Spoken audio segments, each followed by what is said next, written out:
s'intéresse justement à l'innovation et l'entrepreneuriat et de différents prismes.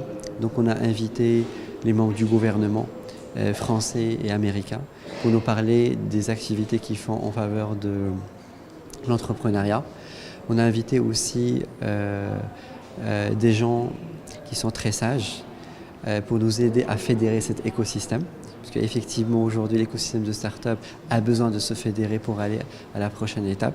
Aujourd'hui, il n'arrive pas encore à le faire et on espère avoir de très très bons conseils de ce panel de sages. Et on va aussi mettre en avant 2 belles success stories. Je pense que le fait d'être parti à l'étranger, d'avoir convaincu des investisseurs à l'international de croire en notre idée et d'être revenu ici, d'avoir grandi l'équipe, d'avoir ouvert un 2e bureau au Bénin. Donc c'est cette internationalisation qui a un peu, je pense, marqué l'écosystème marocain. C'est sûr qu'aux États-Unis, l'écosystème de l'entrepreneuriat s'est construit petit à petit. Mais il y a des choses avec lesquelles on peut commencer, des choses très simples, et c'est en fait de changer la culture et le mindset. C'est tout d'abord de favoriser l'entrepreneuriat, de bien prendre compte de ce que ça peut faire pour la société, pour l'économie et tout cela, et puis de se dévouer à l'encourager. Il y a aussi l'écosystème légal qui peut favoriser l'entrepreneuriat. Il y a les banques, les financeurs, il y a la création d'un réseau des gens qui peuvent financer les rêves et aider ces gens qui rêvent et qui ont une très bonne idée à les mettre, à les concrétiser. Ça, il y en a déjà au Maroc, mais ce serait toujours bien d'en avoir davantage. Notre plus grosse coopération, c'est une coopération avec la Caisse centrale de garantie.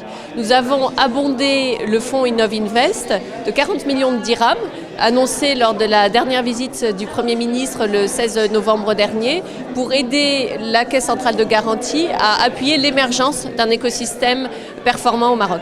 Ensuite, la France a des programmes pour pouvoir accueillir en France des jeunes qui sont dans des projets d'innovation.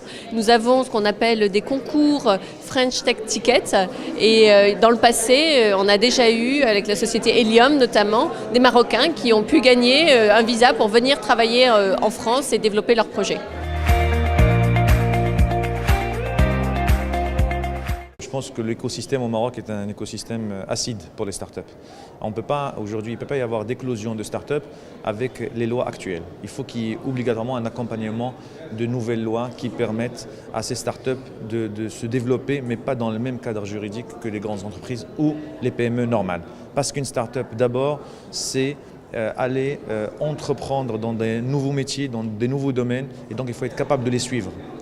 Et je pense que chez nous, dans notre, on va dire, dans notre environnement, il faut à ce niveau plus de souplesse. Et donc il faut que nos lois marocaines puissent suivre cet environnement de manière beaucoup plus rapide. De deux, aujourd'hui, les entrepreneurs, la notion d'entreprendre, il faut qu'elle soit inculquée dans l'école. Parce que nous avons une culture de l'échec qui est très grave. Si nous échouons, c'est grave. La vie se termine quand on échec. Or, dans d'autres cultures, l'échec est un élément d'apprentissage et il ne faut pas avoir peur d'échouer. Et donc les plus grandes nations aujourd'hui start-upeuses, c'est les nations qui considèrent l'échec comme étant une étape dans le cursus d'apprentissage et non pas une fin en soi.